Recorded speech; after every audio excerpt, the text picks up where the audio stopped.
Hey Internet friends, the next time someone tries to tell you that the government cannot or would not manipulate the weather, show them this video. You know, they were talking about climate change yesterday, and now we're learning that scientists and researchers are looking at how to change the weather on purpose. That's right, lasers now could one day manipulate rain and lightning. Another example is the array of technologies, often referred to collectively as geoengineering, that potentially could help reverse the warming effects of global climate change. One that has gained my personal attention is stratospheric aerosol injection, or SAI, a method of seeding the stratosphere with particles that can help reflect the sun's heat in much the same way that volcanic eruptions do. On the geopolitical side, the technology's potential to alter weather patterns and benefit certain regions of the world at the expense of other regions could trigger sharp opposition by some nations. Yet the general public has no idea the extent of weather modification that takes place not only by the United States government, but governments worldwide. Let us first define weather modification, which is, on a basic level, the act of intentionally manipulating or altering the weather. Historically, the most common form of weather modification has been cloud seeding, which can serve the purpose of increasing the water supply and presents in the form of rain or snow. On the flip side, a goal of weather modification could be prevention instead of production, preventing hurricanes or storms from happening. And you just wouldn't believe how long folks have been trying to influence the weather. That being said, we're going to fast forward past the rain dances and go straight to early instances documented in newspapers. In 1905, when San Diego was suffering from drought, the merchants of Los Angeles approached a professional rainmaker and offered him a $1,000 reward if he could make it rain 18 inches in 3 months in Southern California. The rainmaker took him up on the bet, and he concocted a secret mix of 23 chemicals in large evaporating tanks. And he built rain towers to bring on the downpour. Curiously enough, it rained when the rainmaker said it would, and in fact, he did such a good job that he caused flash floods, resulting in millions of dollars in damages. Around that time, folks who claimed they could influence weather were generally regarded as quacks, reserved mostly for circus sideshows. But somewhere along the way, someone identified weather modification as something more than entertainment, more than a good headline. Officially, cloud seeding as we know it was thought to have originated in 1946. When Vincent Schaefer was experimenting with dry ice and, quote, noticed that cloud condensation nuclei, the tiny particles around which water condensates, could be artificially produced to create rain and snow.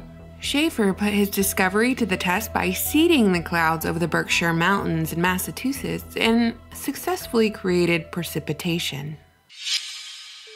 Eventually, it was discovered that weather could be used as a weapon against the enemy. And here we arrive at Operation Popeye. Operation Popeye was a highly classified weather modification program that took place between 1967 and 1972. It involved a cloud seeding operation during the Vietnam War with the goal of extending Vietnam's monsoon season. Basically, through cloud seeding, Operation Popeye induced and prolonged the rainy season. Pilots would fly over Vietnam towards an active storm cell toting a canister of silver or lead iodide, which were, at the time, considered the two primary sources of water condensation nuclei. Or, to simply put it, the two chemicals you needed to cloud seed and make it rain. Once they were in or near the storm cell, the plane crew would ignite these canisters of chemicals and release them into the storm. And once a super scientific KitchenAid mixer action happened, these chemicals would prolong the storm when they mixed with the already present precipitation up in the clouds. What's weird is this practice was completely kept secret from the public. The Nixon administration denied Operation Popeye and lied to Congress, but somehow journalists got a hold of the details and published stories about rain being used as a weapon. Maybe that was back when mainstream journalism was actually a respectable career path. Either way, Operation Popeye was highly classified. Even though taxpayer money was thrown at these efforts to the tune of $3.6 million a year, which would amount to over $20 million a year in today's money. And even though Operation Popeye has since been declassified, its success as a weapon of war has been downplayed, with its effectiveness being dubbed unverifiable. For something whose effectiveness was dubbed unverifiable, there certainly was a lot of fallout for using weather warfare for hostile purposes. In 1978, a new treaty went into effect under the Environmental Modification Convention, prohibiting the military or other hostile use of environmental modification techniques as they were found to have widespread, long-lasting, or severe effects. Basically, this convention banned weather warfare like what we saw in Vietnam, but it didn't ban the actual practice of playing God and manipulating the weather for other purposes. In fact, right now as you're watching this, someone somewhere is probably seeding a cloud. But the practice of geoengineering has fallen under heavy criticism in recent years, with the argument being that it's not really about helping the environment, it's about control. Control of people and control of money, because if you control the weather, guess what? You control the food supply.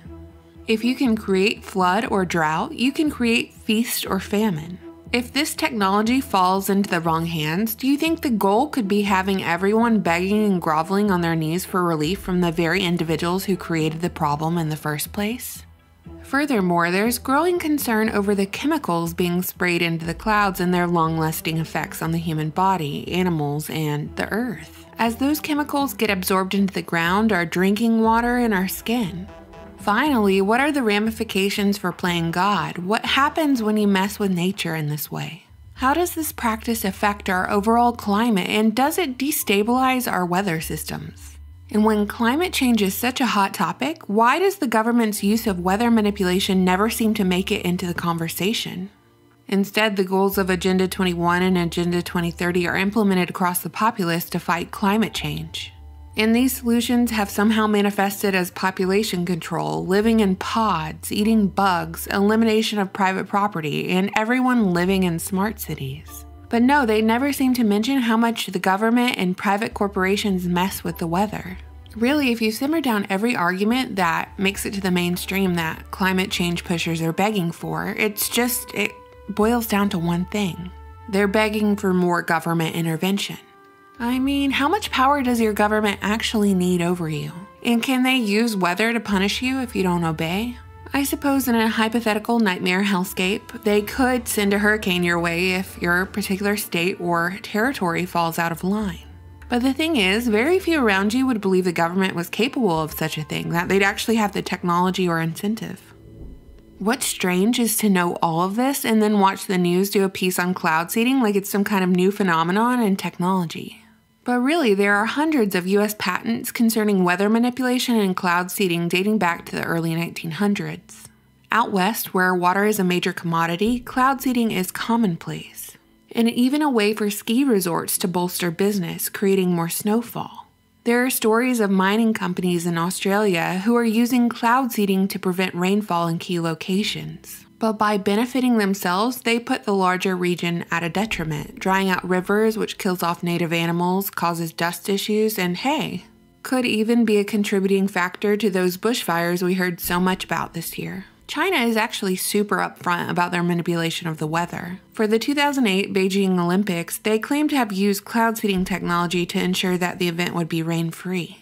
Back in 2018, China announced it was launching the world's largest weather control machine, with the ability to modify the weather in an area similar to the size of Alaska, with the stated goal of increasing rainfall along the Tibetan Plateau to meet the water demands of their population. While China is uncharacteristically upfront about their weather meddling, more than 50 other countries discreetly use the practice of cloud seeding on the regular. Again, I ask, what are the consequences of playing God? Why is the conversation surrounding climate change as manipulated as the weather? What are the long-term effects of the chemicals they're spraying into the clouds and raining down on us? And lastly, can we trust governments worldwide to be upfront, honest, and ethical in their weather endeavors? I made this video back in 2020, and while I just provided a basic overview of the history behind weather modification, this video doesn't even really begin to really cover it, or the extent of what is possible. As always, thank you for commenting, for watching, for subscribing, for Tampa's Phoenix simulation anticipated Category 5 hurricane. In ominous tones, a documentary narrator describes the devastation wrought on the Tampa Bay, Florida area by Phoenix, a tropical storm that grew into a Category 5 hurricane. More than 160 deaths with 30,000 missing people, upwards of 300,000 people seeking shelter, as much as $200 billion in building damage. The devastation to the region is almost unimaginable, the narrator intones. Phoenix was imaginary, a part of a 2009 government preparation exercise for a killer hurricane dubbed Project Phoenix, an exercise updated in 2020 focusing on small business recovery.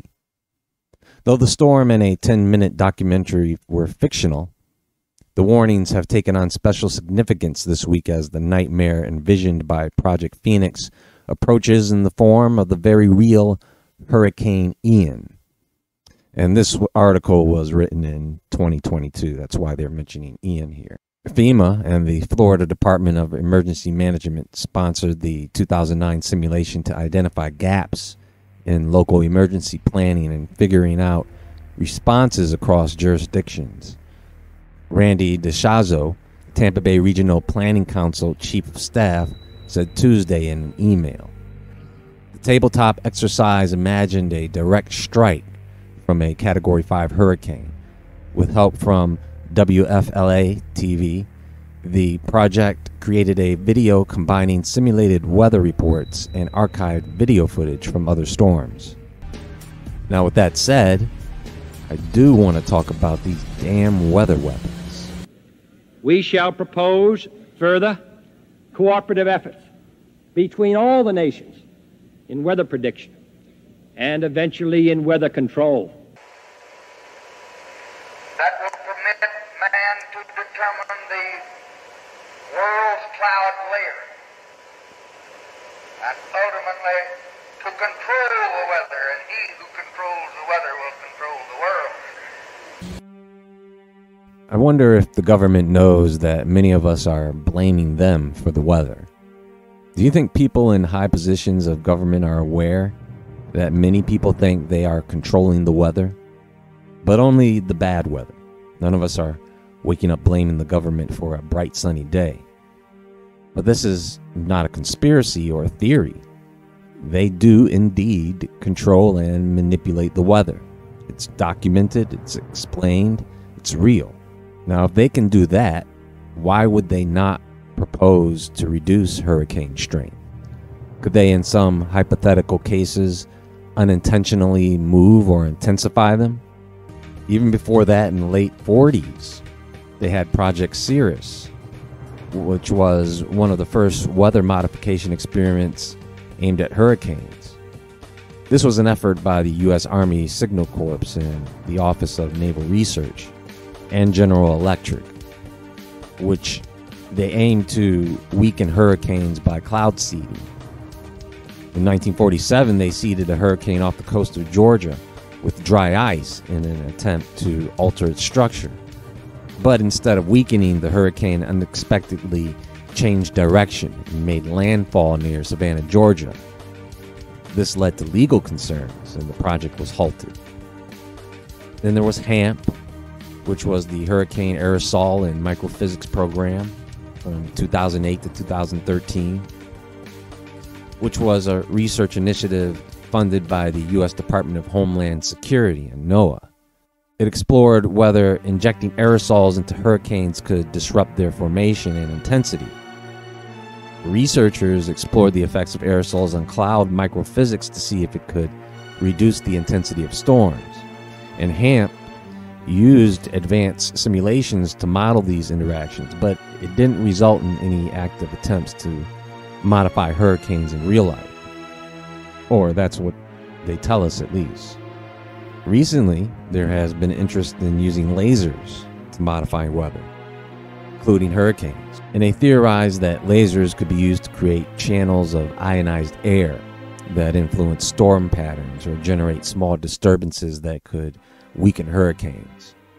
They tell us most of their efforts have been inconclusive or raise too many ethical concerns, so they say that their experiments are limited as well. And here's the thing. They could use all those same methods to intensify hurricanes as well. Convection currents are the driving force behind hurricanes, where warm, moist air rises and colder air descends. If weather modification methods like aerosol injections were used to alter these currents, it might intensify or shift the storm rather than weaken it. Something strange is happening to the weather. If you believe the mainstream media, it's because of climate change, and any talk of weather manipulation or cloud seeding is nothing but a right-wing conspiracy theory. But how true is that? What I'm about to show you proves everything. The Jordanian government has collaborated with German rainfall technology company WeatherTech. The company has built 4 cloud ionization towers in Jordan to emit icons into the atmosphere to encourage rainfall. Between May and July, the company induced rainfall 5 times, and this could almost double by the end of the year. The technology relies on several factors such as humidity and wind to work properly. And experts believe under the right conditions, rainfall could fully be restored in Jordan. So there you have it, right out of the horse's mouth. They can and do control the weather. Now think about this for a second. If this is what they are openly advertising, what do you think they have tucked away, hidden from the prying eyes of the public? Take this technology and combine it with CERN, HARP, AI, and the new quantum computing network, and what you have is a complete control over the Earth. What we see here on the main page, environmental friendly rainfall enhancement. Think rain. WeatherTech, ionization technology, most advanced technology to enhance precipitation. WeatherTech ionization technology enhances rainfall in semi-arid regions. The aerosols carry negative charges to the clouds, which enhance condensation processes and growth of water particles. Experts believe that this is by far the largest source for additional fresh water on Earth, and has been defined by the Munich Security Conference as Black Swan technology. This is not made up. This is exactly, I mean, it seems fake, but they're actually doing this, guys. Okay, so number 2, it says, they emit trillions of ions into the atmosphere that connect to aerosols. Ooh, so there's charged aerosols in the sky. Where do these aerosols come from? Are they natural or are they placed there? Okay, this is getting very suspicious. Alright, and number 3, you see, they create a plume of negative charges which elevates by natural updrafts and winds. So they're literally just shooting the atmosphere full of ions with electricity. And then you can see on number 5, cloud particles such as ice, nuclei, and droplets become charged near cloud boundaries, increasing their growth speed drastically. And then 6, you can see they finally started to make it rain, and look at the top, they have a satellite, okay? Where do they talk about satellites? They don't. So they just show us a picture of a satellite that's beaming down some sort of probably EMF onto this cloud in conjunction with their negative ions, okay? Self-explanatory there. Areas of influence are thousands of kilometers away. Wow. Impact. Thousands of kilometers away. That means these pyramid structures can impact you even if you don't know they exist. So this is real, folks. Alright, impact. Increase available fresh water. Okay. Irrigate farmlands. Reduce fires. Support reforestation. Mitigate migration due to droughts. Oh, so all the impact is good. There's no negatives that could come from this. They're telling us literally everything that can happen is positive. Alright, move over to the right. You see a mountain. It says snowfall enhancement. Ooh. Same process as rain enhancement with snow as precipitation. Employed at freezing temperatures below freezing point. Wow. Impact. Secure water reserves. Build ice pack. Support winter tourism. Increase snowpack. Moving on. Cloud coverage. Increase cloud coverage when enough humidity is available. Reduce temperature by 5 degrees Celsius or more. I mean, this is just unbelievable. I can't believe this is real. Impact of cloud coverage. Save lives in heat waves. Oh, wow. How altruistic of these guys. They want to save lives. Yeah, right. All you chemtrail researchers are going to be very, very excited to see this because they're admitting chemtrails are real. We all know they're real, but here's another piece of evidence for your evidence locker. Okay, so the highest potential in generated fresh water. So what they're doing here is they're giving us a chart. They're comparing weather technology to cloud seeding, which is chemtrails, and then to desalinization, which is converting seawater into fresh drinking water. So this is the same chart, just a little bit down the page. So now it's giving us energy required to make the water, annual operating costs, annual capital costs, capital investment, and operation. So these are the companies that they are openly admitting to cloud seeding or creating fake rain. They've done it in Australia twice, UAE twice, Jordan, ongoing, and Switzerland. There is a lot more information on the website. I encourage you guys to go investigate this company for yourselves. What's shocking is how quickly Milton increased in strength today, Category 2 to Category 5. Wow. 180 mile per hour winds in this storm. And my brother-in-law has a vacation plan later this week down in West Central Florida. That might not happen. Now, canceled vacations, small minor inconvenience contrasted to the devastation we're going to see. I know people who left here, I don't know if they even stuck with their plans. They were trying to go to the East Coast around Orlando to escape whatever was coming early, and now it's going to be just as strong on that side of the state when it crosses. It is incredible, and the strength of this system, don't want to downplay that whatsoever. We don't see Category 5s this strong very often. In fact, there's only been 40 since the 1920s. What's the water temperature in the Gulf, Ben? I know that really fuels the storm. Well, that's the exact reason. I mean, very, very warm. I mean, you got record warmth in some areas of the Gulf, feeding these storms and making them this catastrophic strength. You've got, again, maximum sustained winds that have just increased with the 5 o'clock update here from the National Hurricane Center, up to 180, moving east at around 10 miles.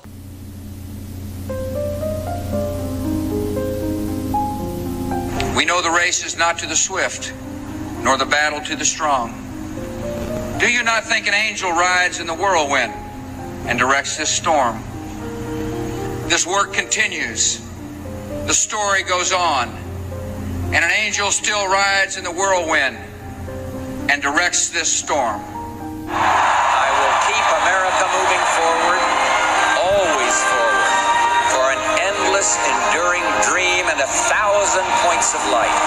This is my mission, and I will complete it. This is stronger than Beryl. That was a Category 5 earlier this year, and we've only had 5 other years with 2 or more Category 5 hurricanes in a calendar year since 1950. So again, this just doesn't happen all that often, but 4 of those 5 years have happened in the 2000s. So it does seem to be happening more frequently these days. So here is Hurricane Milton, the latest track from the National Hurricane Center, Category 5, just north of the Yucatan Peninsula tonight and tomorrow, then zipping across the Gulf of Mexico, possibly making landfall Wednesday night near Tampa as a Category 4, still a major hurricane, but maybe not a Cat 5 by that time, and then zooming across central Florida and then into the open waters of the Atlantic by early Thursday morning. So it won't take much time to cross the peninsula of Florida Wednesday night into early Thursday morning. Now, here's a look at the Saffir-Simpson scale, how we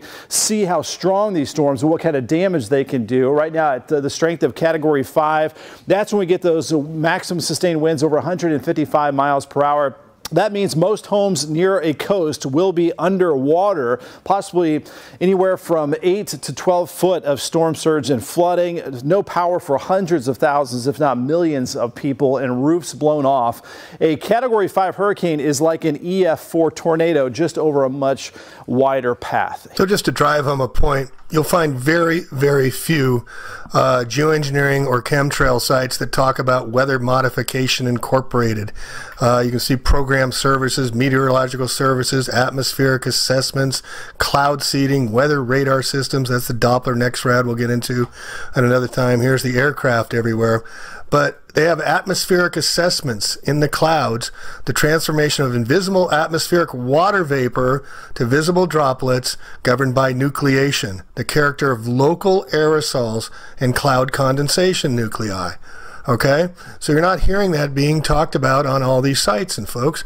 And here's another bunch of companies that are sponsored by our state governments for wet surface air coolers, Weather Modification, Wisconsin. These are all sites that provide wet surface air cooling and other services for geoengineering that are not being covered by nearly all chemtrail and geoengineering sites, and all these people like Freeland and Kirby and these others that are putting out geoengineering books, okay? Despite the cost, however, NASA does need to test these engines once in a while. So they built this place in the wetlands of Mississippi.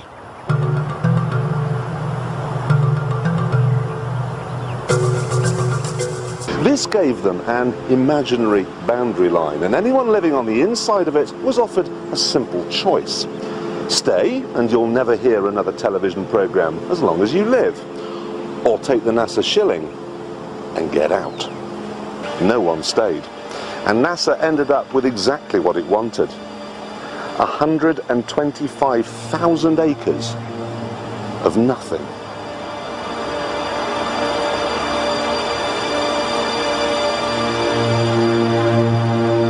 They even had to move 5 cemeteries, because the noise they were planning on making would wake the dead.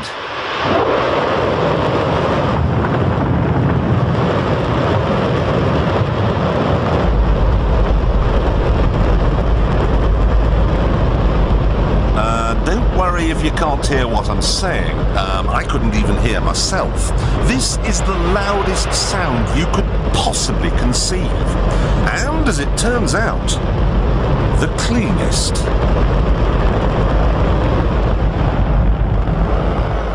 Now, the most amazing thing is that that cloud up there, which was generated by the engine, is just a mixture of hydrogen and oxygen. It's water vapor.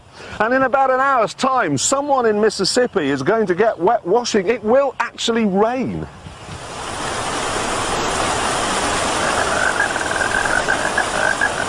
I told you!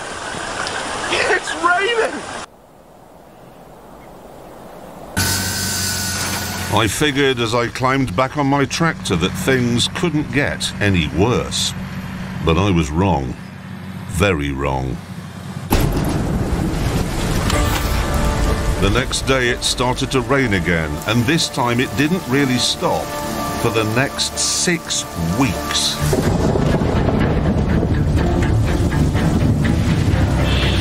Across the country, warnings remain in place for severe weather. Risk of flooding, risk of transport disruption. Torrential rain, a month's worth in a day.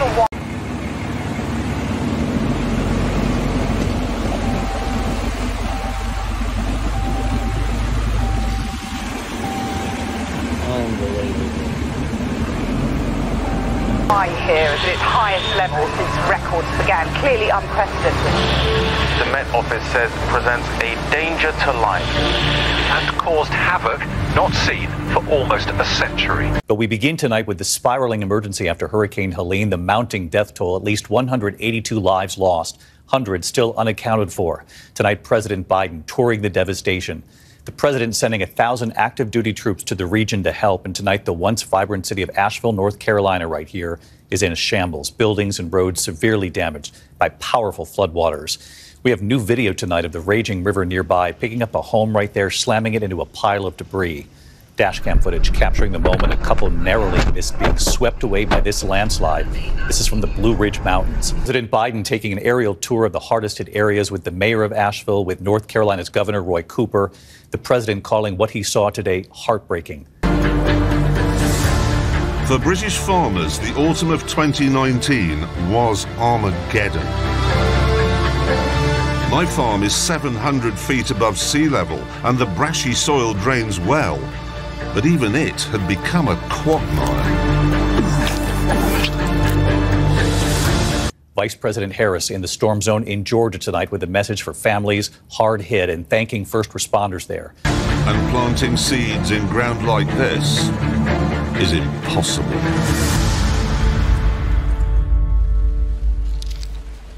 I used to while away my evening hours reading car magazines, but not anymore. Nowadays it's Farmers Weekly and it's Farmers Guardian, and all they're talking about is the rain. The unbelievable levels of rain we've been having. Look, deluge disaster, biblical. And inside, that's the only topic of conversation as far as I can work out. That's all there is, just rain, rain, rain, rain, rain, rain, rain. I'm not buying what Michael Murphy's selling. I'm even more skeptical now. I don't think he knows enough about the weather to be talking about this. I enjoyed talking to Kristen, but she's making some crazy claim. Uh-oh, here we go. HAARP. Every conspiracy theorist's ears just got a little bit bigger. For those of you who don't know what HAARP is, it's a top-secret military installation. The strange weather patterns, the zombie storms. Even though it's clear that something's going on, I'm not buying that chemtrails are causing all these things. Here's what I learned on my journey. What people are calling chemtrails are not the government spraying evil chemicals on you. They look like clouds because they are clouds. Farms sacrificed to protect homes from rising floodwater. Worst autumn leaves winter crops undrilled. This poor guy hasn't planted a single thing. Can't plant anything, it's too wet. Look at that poor sod. Look at that for a farm. What's he going to do? Everyone is saying to me, you couldn't have picked a worse year to start farming. You couldn't. This is unbelievable weather. Unbelievable. The HAARP thing is a bit more confusing.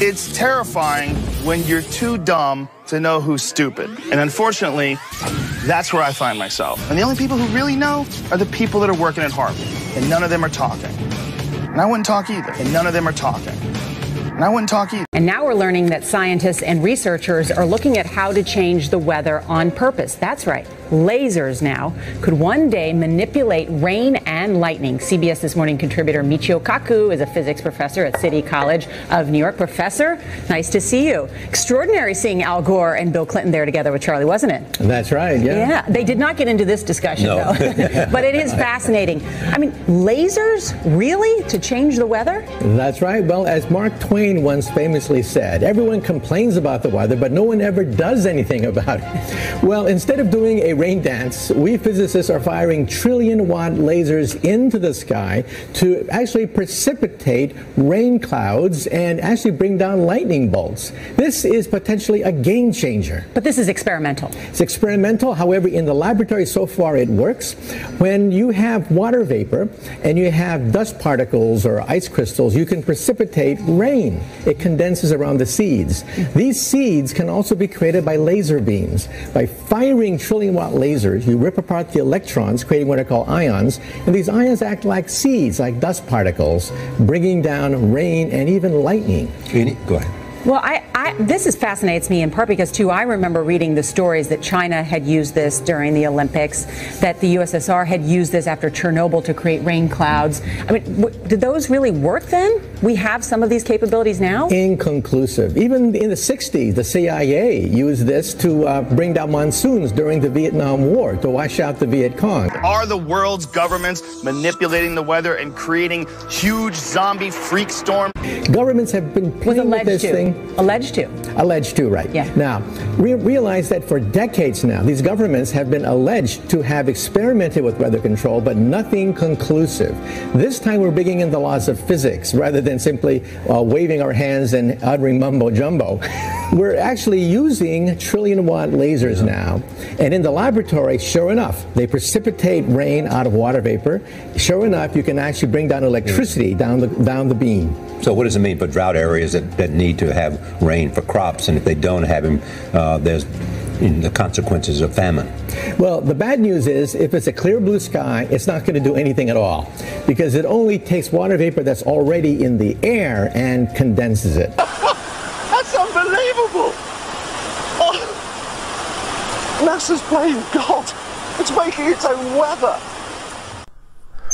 So that was an example of NASA's weather-modifying device They sell it as a engine testing device, but as you can clearly see, it's made to modify weather. It's known as a wet surface air cooler. These devices are all around the world and are used to manipulate and control the weather from the ground. Most of us are aware of geoengineering from the skies. We look up, we see that the skies are being painted much more. The geoengineering chemtrails include aluminum, barium, strontium, formaldehyde. They also will spray chemtrail flu to make people sick to help Big Pharma. But these wet surface air coolers, ground-based weather manipulators, it's very little discussed. Weather Wars 101, which I'll include in the show notes, is the only site I know of that is actually bringing to light these massive devices that are all over the world that are manipulating the weather at will. And as you can see from this video right here, from a ground-based to an aerial view, you can see clearly that weather is being created. Cloud formations are being created, and when they add the different devices, they can steer and move the weather. You get a little higher picture here, and you can see this is just creating these huge plumes from ground-based devices, yet geoengineering and chemtrail alternative media except for Weather Wars, are lax in covering this.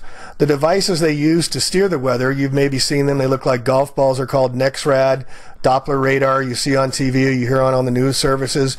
Those are the devices they use radio frequencies to steer and control the weather, but the water evaporation towers that are going up into the air are a huge part of the entire geoengineering ecosystem control. However, for floods, for agriculture, farmers, for people planning wedding parties, football games, you name it, outdoor events and agriculture and flooding and even hurricanes, all of them could be subject to weather modification. Incredibly interesting. And it needs to be brought to light. Another is the Bill Gates Silver Lining Project, where they actually have devices that use seawater to spread water vapors up into the air as well.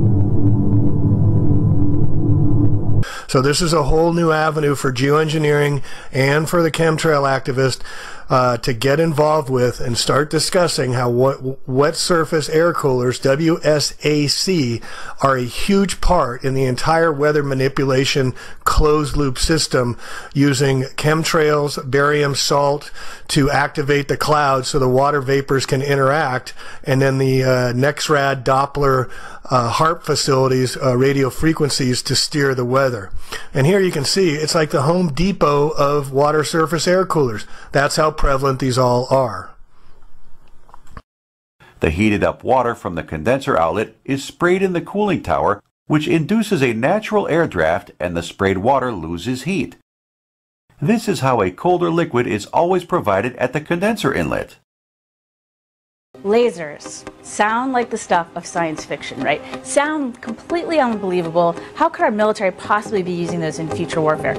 Guess what? We've just had a recent breakthrough, more great test results that are making lasers a reality. So it's called Athena. Lockheed Martin makes it, and they've been doing a lot of the pioneering in this laser field. Now, what's really exciting about it is that it's so hard to harness that much power and make it compact enough that it's actually going to make practical sense downrange. And they've proven that they can do that. Recently, they tested it against 5 moving drones, so realistic drones that they might go up against with, enemy forces might send against us, for example, or terrorists might send against us. And it successfully shot down all 5 of the drones. This is huge news because it means that in a realistic, practical setting, it's looking very promising. So it could be ready to field quite soon. So when you see the movies or you look at comic books or television shows, when you see laser weapons, they tend to be a color, right? Red or green or something like that. Real lasers, one of the key advantages that they provide is that they are invisible. You actually can't see them. You just see this damage suddenly starting to blow something up. The Club of Rome is a group of scientists, humanists, educators.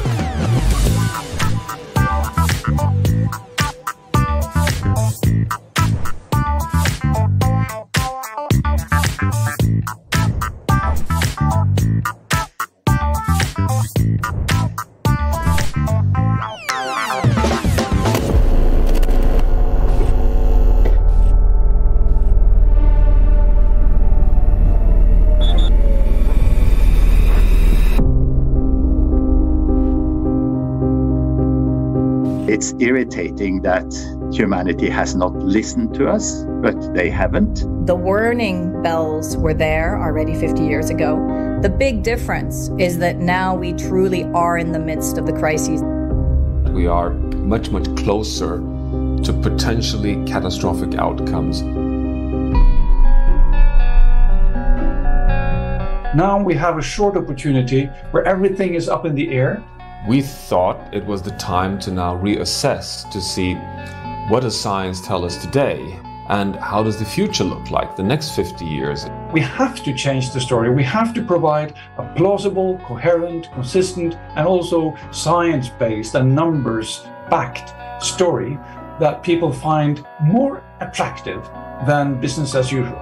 So if we take a look now at what the Athena did to a truck. So we're looking at a truck engine, and the Athena within seconds was able to beam right in there, heat the whole thing up, and burn through the engine of this vehicle. So if you can imagine if you were in that vehicle, all of a sudden this hole would start appearing in your engine and the whole thing would just disappear. A sign from God. Just hours after the Pope announced his surprise resignation, the heavens over Rome opened and the top of St. Peter's Basilica was struck by lightning. As the sky was lit up by the huge bolt, it led to speculation as to whether Benedict XVI's boss was less than happy with the news. Keep mentioning HARP, obviously, and weather modification, to give a few examples about that. There was a interview, by the way, of I think it was General Douglas MacGregor with Dane Wigington, who had a conference with North Carolina and South Carolina governors. Nobody's disputed that yet, saying that they actually suspected weather manipulation in Hurricane Helene, and that America is under assault from within. I can't speculate as to, it being steered, but the technology for that has been around since, at the very least, the 1930s. General Electric actually did hurricane seeding. I think it was a hurricane in 1947 that was already well out to sea and heading that way, and it took an immediate left turn. And they found out, they thought it would dissipate the hurricane, so they found that it actually intensified them and they were able to steer them. This isn't speculation or, theory.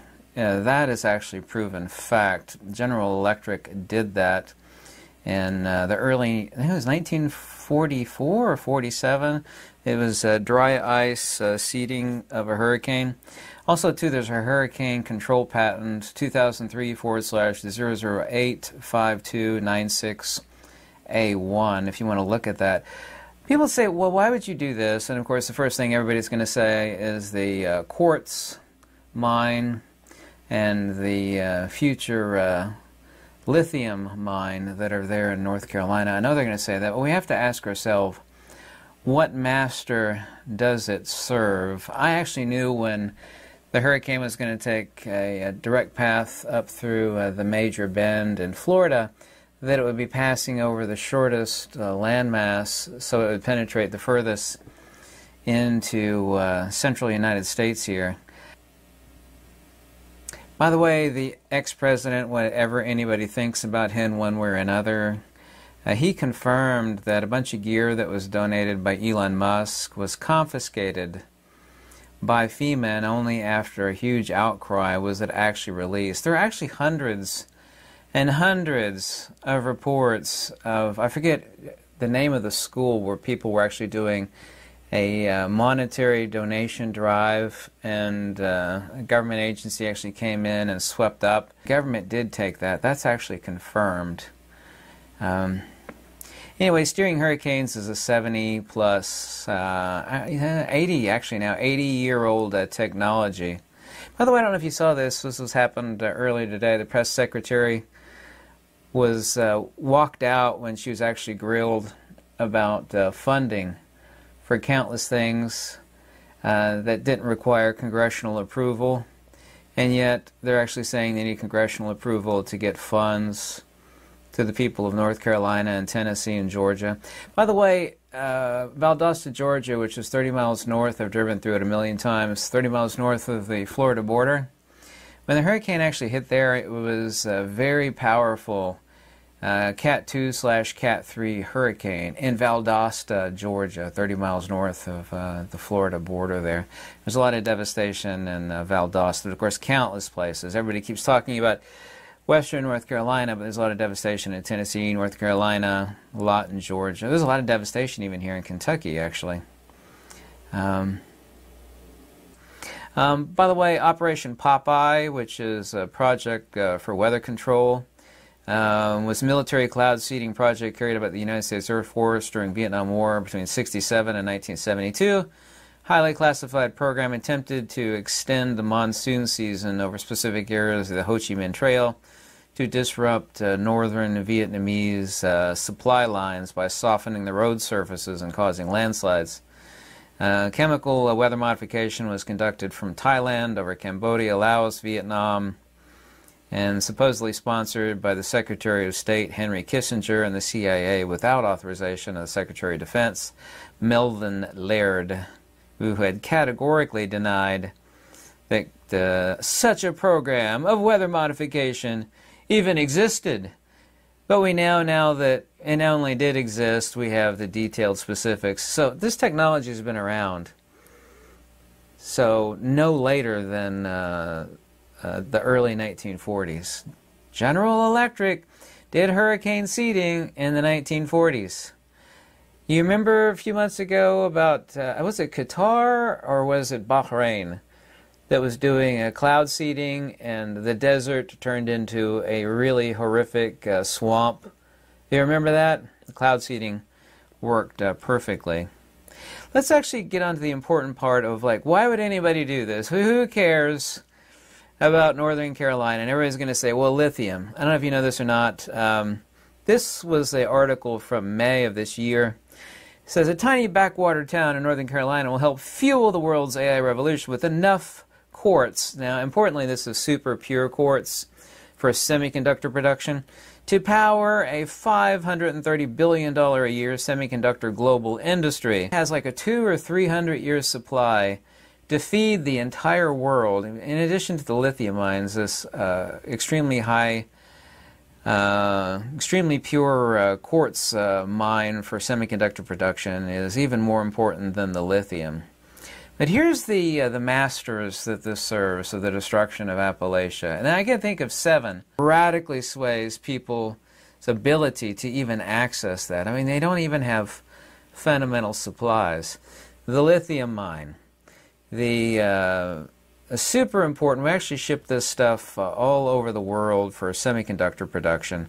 Sibelco is one of the others. There's another interest that owns a lot of land where this quartz mining is going on, and their name is not Darkstone, but it's something very close to Darkstone. I know exactly who I'm talking about. So you have the voters, you got the quartz mine, the lithium mine. It keeps people in poverty. When you bring people to their knees, and they become very, very easy to control. It's also, too, a land grab.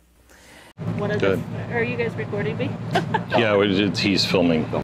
And the reason FEMA is so universally loathed is because every single time there's a disaster going on for forever now, stories come out afterwards about evidence of fraud. Like, for example, during Hurricane Sandy, 60 Minutes did a whole thing on it. FEMA, evidence of fraud in Hurricane Sandy reports. Thousands of people who've been denied flood insurance claims for homes destroyed by Hurricane Sandy have been crying fraud.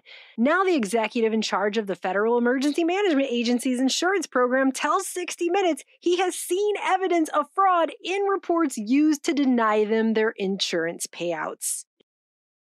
On top of that, in 2023, Nationwide, which claims to be on your side, Nationwide is on your side, dropped over 10,500 North Carolina homeowners from their policies. They just dropped them.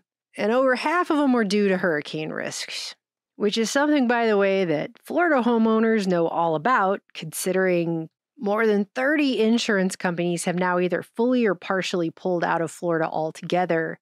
And Florida now has the highest insurance costs in the entire country, with the average homeowner paying over $10,000 a year in 2023. But worse than that is mudslides and floods are not covered by the average homeowner policy. That is a separate policy that you have to get through the National Flood Insurance Program that's run out of FEMA, which apparently hardly anybody has. North Carolina and many other states, flood insurance is not required unless the bank requires it. In fact, less than 3% of properties in the state have that insurance. So many people were not protected. They had basic homeowners insurance, including fire and theft, but no landslide or flood insurance. The National Flood Insurance Program says across 7 affected states, less than 1% of homes in the inland counties affected by the storm had flood insurance. And in fact, according to FEMA, just 4% of homeowners even have this insurance.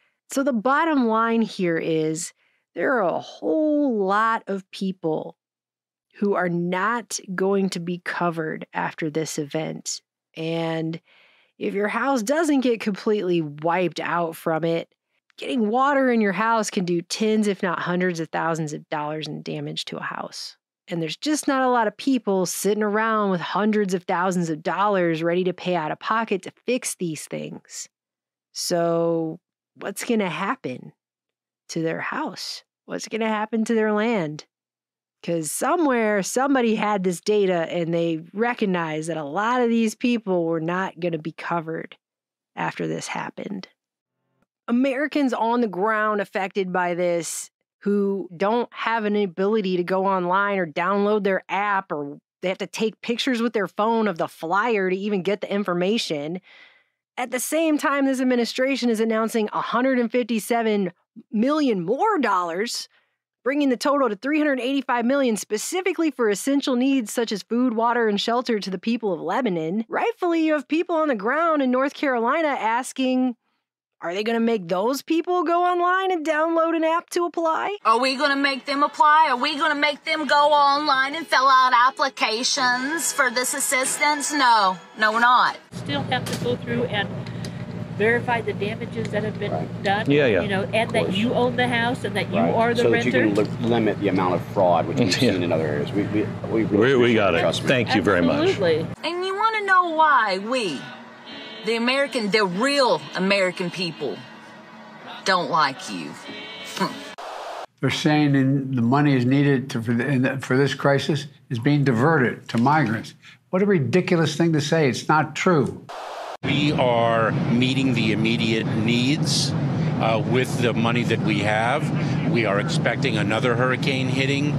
We do not have the funds. FEMA does not have the funds to make it through the season. It's just categorically false. No, Biden did not take FEMA relief money to use on migrants. Funding is also available through FEMA's Emergency Food and Shelter Program to eligible local governments and non-for-profit organizations upon request to support humanitarian relief for migrants. And that ill-begotten policy pales in comparison to the even more controversial FEMA policies under the Biden administration in funding and fostering an unprecedented, unmitigated wave of undocumented immigrants, illegal immigrants, whatever you want to call them, through the Shelter and Services Program.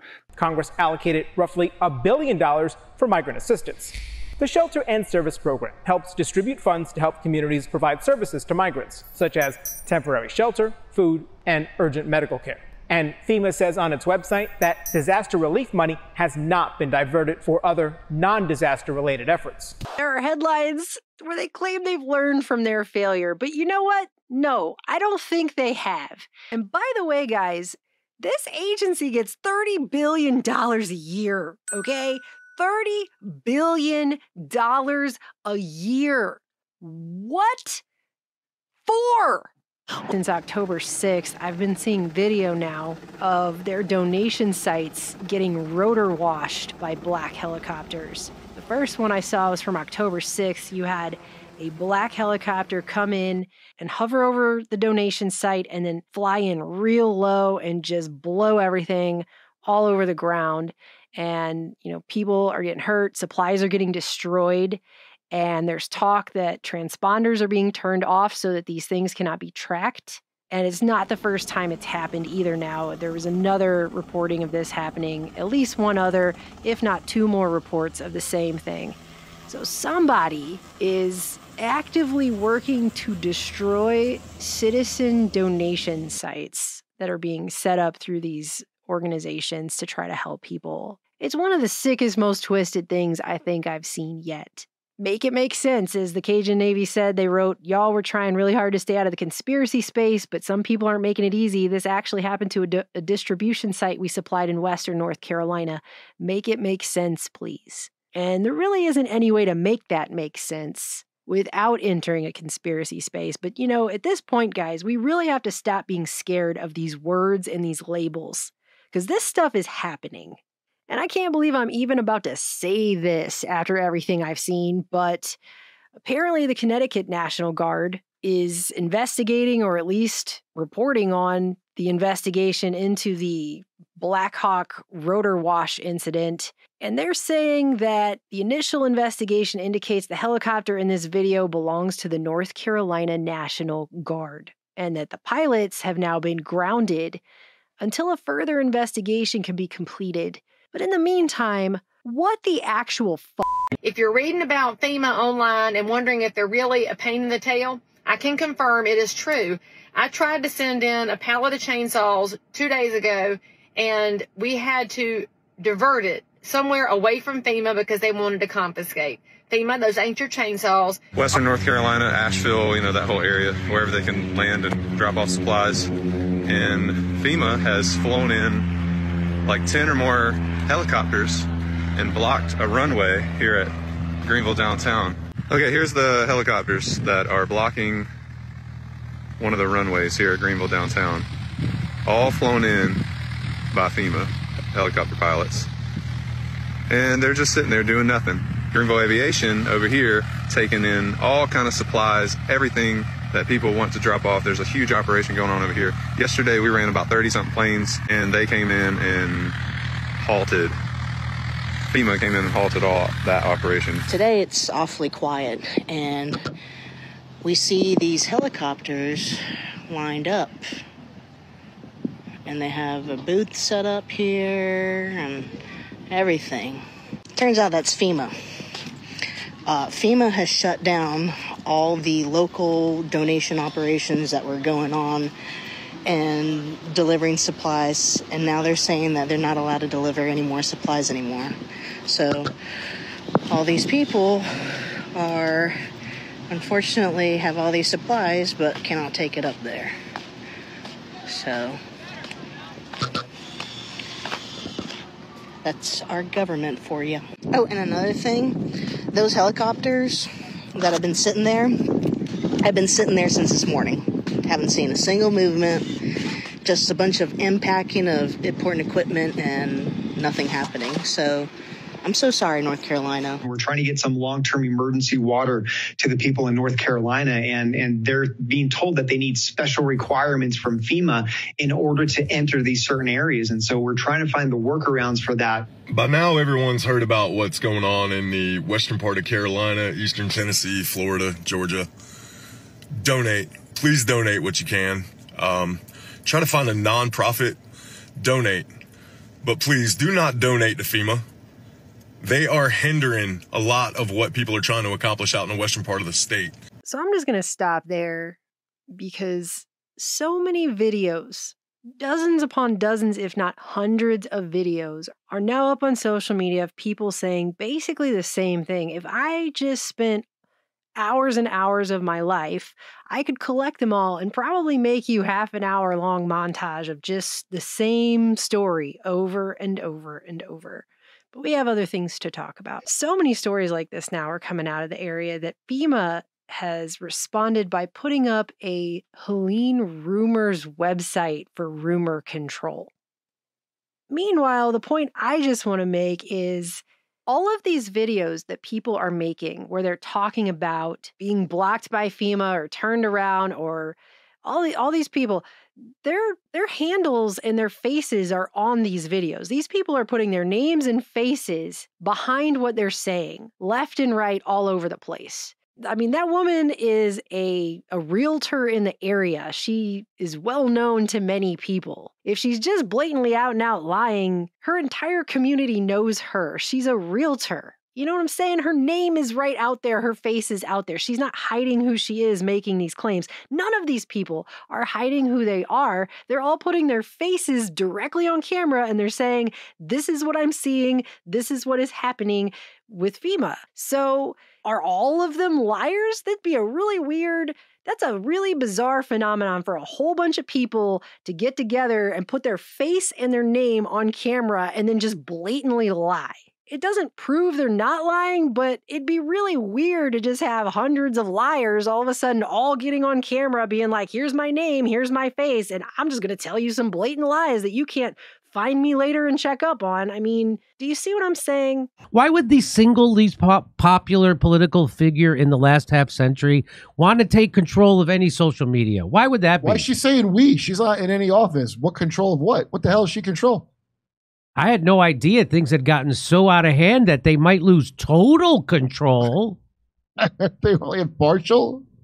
Or you want to hear her say it? Here, she's going to say it. You go. There should be a lot of things done. We should be, in my view, repealing something called Section 230, which gave, platforms on the internet immunity because they were thought to be just pass-throughs, that they shouldn't be judged for the content that is posted. But we now know that that was an overly simple view, that if the platforms, whether it's Facebook or Twitter X or Instagram or TikTok, whatever they are, if they don't moderate and monitor the content, we lose total control.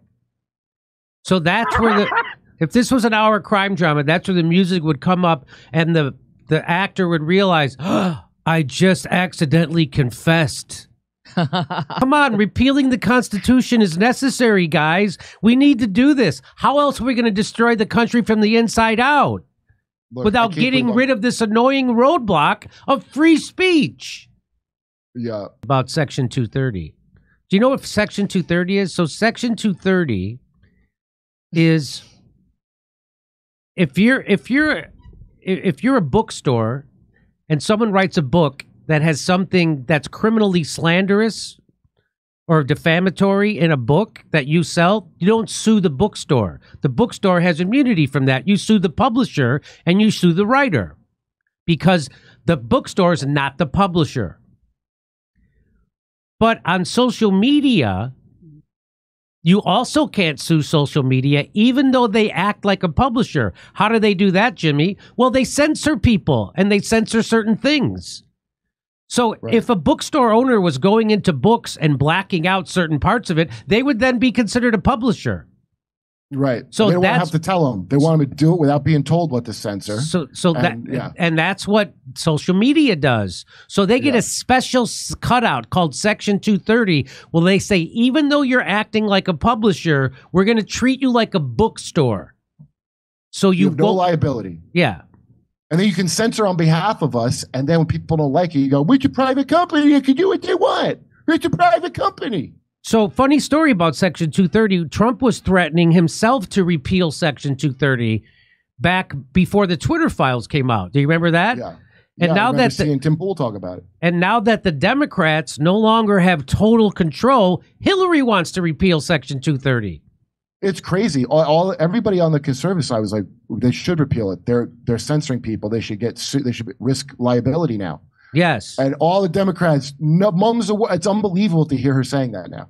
And they all agree. Here's Tim Walz saying it. I think we need to push back on this. There's no guarantee to free speech on misinformation or hate speech, and especially around our democracy. Yes, there is, Tim. You know what? There's an absolute guarantee for free speech, including hate speech, by the way. That means I can freely say that the way you make tacos is an abomination to God. Here's Kamala Harris saying the same thing. And direct law enforcement to counter this extremism. We will hold social media platforms accountable for the hate infiltrating their platforms because they have a responsibility. So the hate, so when she says there's... What is she talking about? She's saying social media platforms responsible for the hate infiltrating their platforms. She means like people with a conscience who demand that they speak out about Palestine. She means like that. The ones injured by experimental medical procedures. She means like that. How about family members of those still missing in North Carolina? She means that kind of hate infiltrating. Oh, yeah, Americans, those people, they hate being killed, fucked over, robbed, and then gaslit about it. And then, so you're not allowed to talk about that. That's the kind of hate she's talking about, being infiltrated. Yeah, Sean Penn went in his boat, and he got people out in Hurricane Katrina. Oh, I do remember that. I remember conservatives like, you asshole, Sean. I mean, good for him, Sean Penn. He pulled people out for real. Good for him. You're not allowed to do that no more. So that's right. You're not allowed to do that. It's only legit, as Pete Buttigieg says, only legitimate rescue efforts, meaning the ones that have a contract to a vendor attached to it. Yeah, right. Yeah. So they're all for it. So that's Kamala Harris. I mean, that's over the top censorship and control of speech. Tim Walz, the same thing.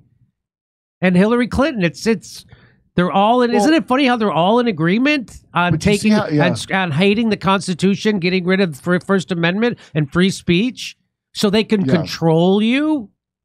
Oh, also when a disaster happens, now it seems it could be kind of a new development that they don't want people helping, and it seems like a furthering of we're the ones in charge and you're the animals in the shelter. That's right. You don't need to even know how this works. Also, too, the other master that this serves a lot of masters. And it's kind of like a freebie, you know. You got about 10 masters here that is really, really good for the people that are trying to organize the Great Reset. And if it only checks off 5 of the 10-plus masters, I mean, you've done great. It's like, this is wonderful. When you have something that serves 10 things that you want really badly, then it's just... you know, you got to do it. And I understand the mentality of their evil and why they would be doing this. Theoretically, huh? I know this is still hurricane season, but they can claim that, well, the climate, you know, look at this. This is direct proof that the climate is being affected by all you dirty, useless eaters. Yeah? Too much CO2, you've been eating too much red meat, too many cow farts. So it serves that master, and if you get enough people to, well, yeah, it's true, it's a hurricane, I've never seen anything, even my grandfather never seen hurricanes like this, you must be right. Yeah, this bad things are going on here. So it serves that master, it serves the propaganda that all you dirty human beings, all you useless eaters, and cow flatulence, and your chickens, and the fact that you're growing tomatoes in your backyard, all that's causing super dangerous hurricanes to reach deep into central United States, the heart of America. Well, you're right. I'm gonna go live in a shack out in the woods. You're right. I'm obviously responsible for and contributing to all this carbon footprint. So it serves that master. Tampa, by the way, which is about to be hit, all indications are. Yeah, at least every hurricane track. We're still a couple days away from the hurricane hitting there at Tampa Bay. Has already been earmarked for a 15-minute city. So was the big burn-off in Hawaii that was earmarked as a 15-minute city. To reimagine a city, and something's already there, well, the only way you could reimagine it is by destroying what is already there. So it's quite brilliant to bring down Tampa St. Pete and to reimagine it. Well, that master, it serves the 15-minute city, It serves a lot of I mean, there's way more than I just listed here. I just listed 10 big ones, but there's way more than that. There's probably about 30 plus masters that this serves. Once again, I've never seen a hurricane impact like that. I mean, this is central Kentucky, very far from the water. This is 70-year-old technology. You know, these people don't have flood insurance. What do I need flood insurance for? I'm up here in the Appalachian foothills of western North Carolina. What am I worried about flood insurance for? Well, normally you wouldn't be. If theoretically, I say theoretically with air quotes, you know, a supermassive hurricane wasn't steered your way. What is it? 50 trillion, not billion, 50 trillion gallons of water fell within less than 24 hours. 50 trillion. I think it's 50 trillion. Oh, this technology is real. It's nearly 100 years old. Not that old. 80, 85 plus years old. General Electric proved it. The reason why General Electric stopped doing it, they found, wow, this works great. Because they're worried about lawsuits, you know. Generally, when you prove that you can manipulate hurricanes, and you have, hey, General Electric, did you fly some cargo ships up there and seed and steer these? Yes, we did. Well, you know, in behalf of the, as a lawyer, on behalf of a class action lawsuit of hundreds or thousands of people, we're going to sue you into oblivion. That's why General Electric stopped. But since the government generally is free from lawsuit worries, perfect for them. But weather manipulation is real technology. It's not speculative, it's not theoretical, it's real and palpable. It's demonstrable. Been established now for decades. I'll point out to you the fact that that this was denied that it ever existed by the Secretary of Defense back then. It's called Operation Popeye for weather control. All proven true. So tell me what you think. I read every comment, but this checks off a long list of masters served